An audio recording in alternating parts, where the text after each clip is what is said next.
Good morning, my wonderful friends. Magus with you on a beautiful day in Asha. Oh, do I have a message for you. If you're brand new to the channel, we're Zoroastrians. We are the Magi. And I'm going to entitle today's message, Am I Evil? If you can answer this for yourself, no one can hold you in fear. They can't hold you in bondage if you know yourself. And my friends, would you do me a favor? Give me 10 minutes. Just give me 10 minutes and I promise you, if you've been searching, your search is over. The message of the Magi will set you free. Zoroaster says you just need to look with plain eyes. Just look at this with fresh eyes. Forget everything you were told and you're going to see this. It's so simple. Asha 10 says, what energy am I really? Take an honest look inside. What energy am I really? And you're going to see this so clear. So first I want to talk about the Bible. Okay, because I know here in the West, most people are raised with the Bible. And I went to Bible college. I've read the Bible several times. My friends, I know it inside and out. And are you brave enough to just look at it with fresh eyes? Look at this. This is from 2 Kings, the 2nd chapter, verse 23 to 25. This is Elijah, and he's walking to Bethel. It says, and he went up thence to Bethel, and as he was going up by the way, there came forth little children. Sounds harmless enough. Out of the city, and they mocked him. Well, that's not very nice. They said unto him, go up, thou bald head, go up, thou bald head. Now, my friends, I have a balding head. That's not very nice at all. I might not appreciate that myself. Let's see what happens. Now, Elijah, can I give you a little test? Would you say Elijah in the Bible is a hero or a villain? Is he a good guy or a bad guy? Does he serve a good God or not? And I think you probably have an idea of what you think about that. So here's verse 24. And Elijah turned back and looked at them and cursed them in the name of the Lord. And there came forth 2 she-bears out of the wood, and tare 42 children of them. And he went thence to Mount Carmel, and then returned to Samaria. So it says he cursed them in the name of the Lord. How do you curse someone in the name of the Lord? What Lord is that you can curse? What God is that would send 2 she-bears to tear apart 42 children?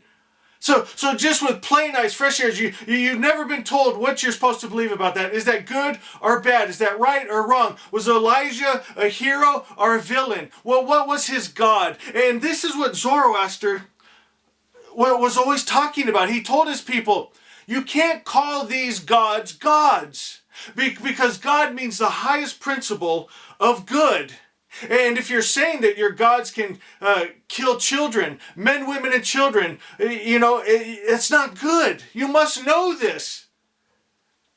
I think of Socrates. He was put to death for this same kind of thinking. This was around, 500-600 BC. And he said, you can't call these gods gods because they're tricksters and they're deceivers and they're violent.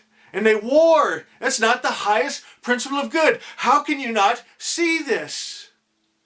So again, what energy am I? Am I evil? Can you answer that honestly? What's in your heart? As you read those stories, are those stories okay with you? How about answer this? Stay with me. I know someone's about wanting to turn me off so bad, but just listen. Please, you need this. The world needs this. Your heart needs this to heal. My friend Moses, hero or villain? The soldiers. Moses told them to go and kill the men, women, and children. The soldiers couldn't kill the women and children. They brought them back as prisoners. They said, Moses, we can't do it. Moses said, don't question me, slay them before me, because the sin is so deep in their DNA. You got to kill those children because there's sin in their DNA, in their genes. It's inbred in them. Wipe them out. But you can keep the beautiful young virgins. For some reason, the sin hasn't got that far into their DNA and genes. Somehow in the babies, yes. But the hot chicks, no. My friends, read that for yourself with your own eyes, and then with fresh eyes and a true heart, answer without fear. Their God is going to send 2 she-bears to rip you and your children apart. Just answering out of truth, out of your heart. Is that good or bad? You're going to have to be able to answer these for yourself. And I promise you, even if you pick, whatever you pick, there's someone that'll side with you. You can join a religion. They'll side with you no matter what you pick. If you think that is good, they'll applaud you. If you think that's a hero, they will agree with you. But what does your heart say? Just to take this a little further, and stay with me. Just don't be scared. There's nothing to be scared of. I'm going to prove it to you.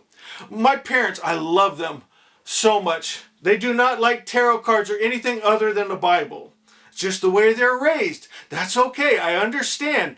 We disagree with each other. One time I brought tarot cards into their house. They didn't want them in their house. I said, Mom, don't be scared. Let me just show you. Pull a card. I'll show you. No, didn't want to even touch them. My friends, so I'm going to show you the scariest card that people think is the worst card in tarot, the Devil card.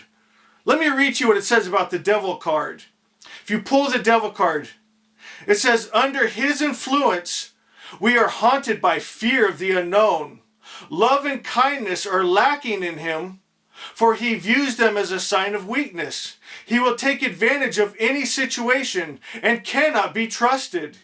He holds us prisoner blindly by the smokescreen of our own ignorance, lust, and greed.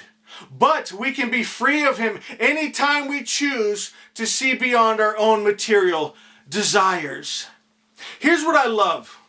It's plain and simple. The Devil card in tarot, the devil, that idea of the devil is bad. It's binding. It's lust. It's greed. It's addiction. It never says it's good. It says you can break away from it. My friends, the trouble we get into with the world religions and their Qurans and their Gītas and their Bibles, they take bad and they call it good. They call a bear, a so-called man of God, cursing these people in the name of his Lord, these children, and a bear come out and tearing them apart. They call that good. They call Moses a hero and not a villain. They say it's good they killed the men, women, and children. They say it's good they had their concubines.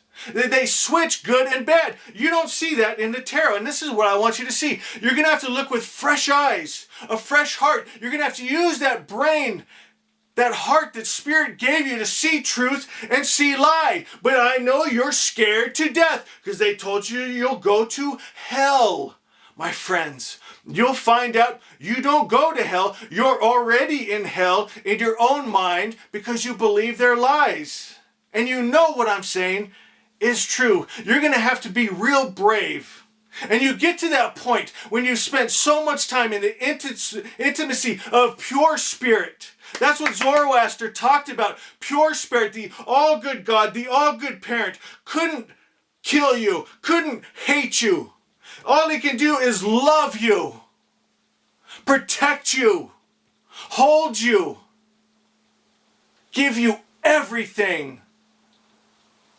The perfect parent, perfect light. Zoroaster means pure light, undiluted, undefiled, unmixed. Not a God that sends good and evil, loves and hate, peace and war. Just good. Very simple. And we attune ourselves to that spirit. We become that spirit of pure love, pure light. No more confusion. We can read a story and it's talking about killing men, women, and children, bloody sacrifice, blah, blah, blah. No, not good. Not for me. Not the spirit I'm going to hold. Not the God I'm going to worship. Not the prophet I'm going to follow. I want pure. I want love. If it ain't that, I don't want it. And I feel secure enough because I spend time with this all-good spirit. I feel safe in Asha. Asha, the perfect creator's perfect idea. What else could come from his mind? That's why we come every day and we get into that presence of Asha, of purity, and we feel strong, and we feel safe, and we feel peace. Not like you get from those other religions. If you want to join us, my friends, it's simple. Religion, it's a heart belief. It's taking in that right spirit. You don't have to do any rituals. You don't have to join a church or a temple. My friends, in your heart of hearts, you just realize God's been misrepresented. You realize Him as the highest good, pure light. And you receive that spirit. You let that spirit become you and you become it. It lives in you. You live in it. One. No separation. And we create our world with that. We hold those God thoughts and we speak those God words and we do those God good deeds. And we are one with God good. Simple, beautiful.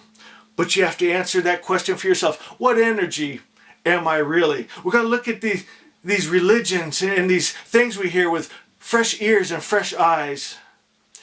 Judge it from our true hearts. Not what we're told to think about it. What do you really think? Let me know what you think about this one. I love you guys. We'll see you next time.